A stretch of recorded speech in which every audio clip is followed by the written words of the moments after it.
Hey, Hi, Rusty. Rusty. We wanted to read you a little book for your birthday, and it's one of my favorite stories that I read Cole and Landry and Jake, and so we're going to read it to you right now. And you might have heard it before, but we just thought this would be special for your birthday.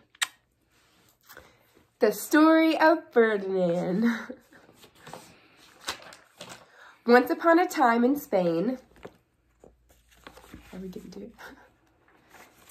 there was a little bull, and his name was Ferdinand.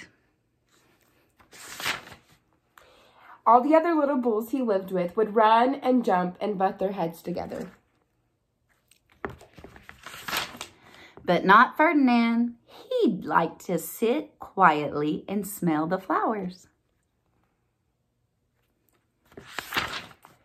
He had a favorite spot out in the pasture under a cork tree. It was his favorite tree, and he would sit in its shade all day and smell the flowers.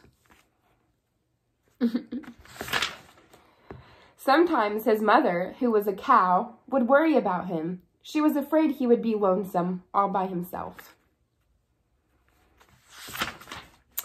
"Why don't you run and play with the other little bulls and skip and butt your head?" she would say. But Ferdinand would shake his head. "I like it better here, where I can just sit quietly and smell the flowers." His mother saw he was not lonesome, and because she was an understanding mother, even though she was a cow, she just let him sit there and be happy.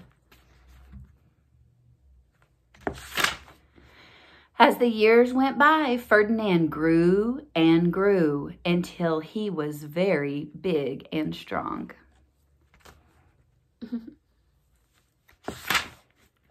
All the other bulls who had grown up with him in the same pasture would fight each other all day.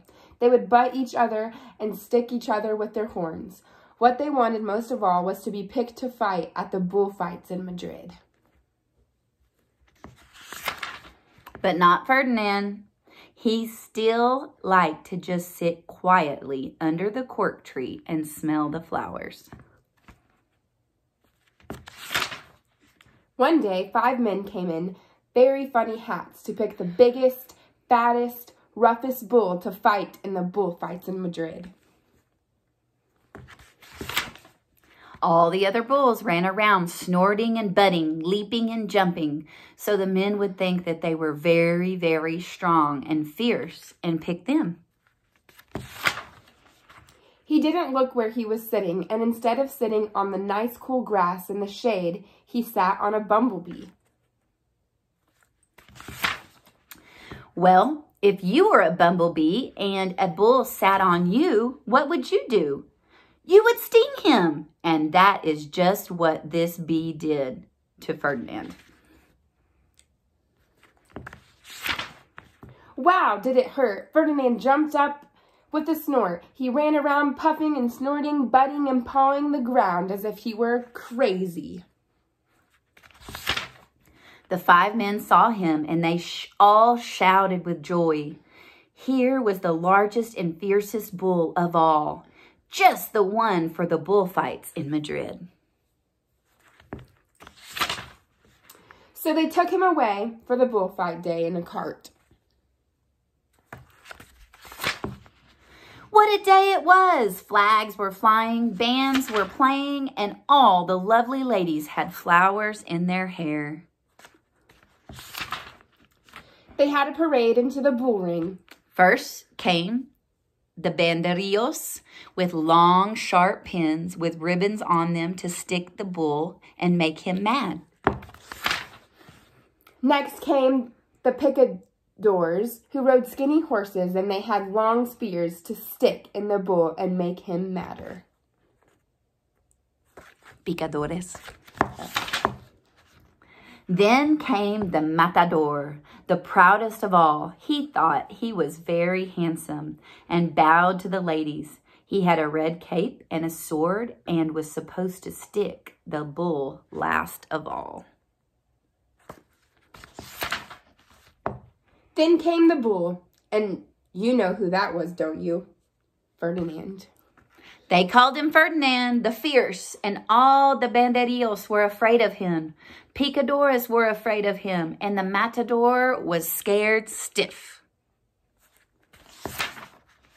Ferdinand ran into the middle of the ring, and everyone shouted and clapped because they thought he was going to fight fiercely and butt and snort and stick his horns around.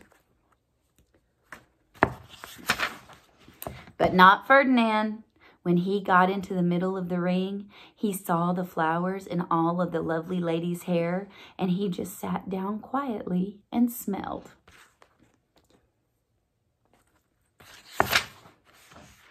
He wouldn't fight and be fierce no matter what they did. He just sat and smelled, and the banderillos were mad, and the picadores were madder, and the matador was so mad he cried because he couldn't show off his cape and sword.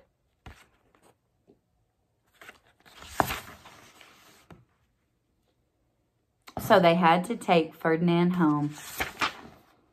And for all I know, he is sitting there still under his favorite quirk tree, smelling the flowers just quietly. He is very happy. The end. Love you. Happy 6 years old. Love you, Rusty.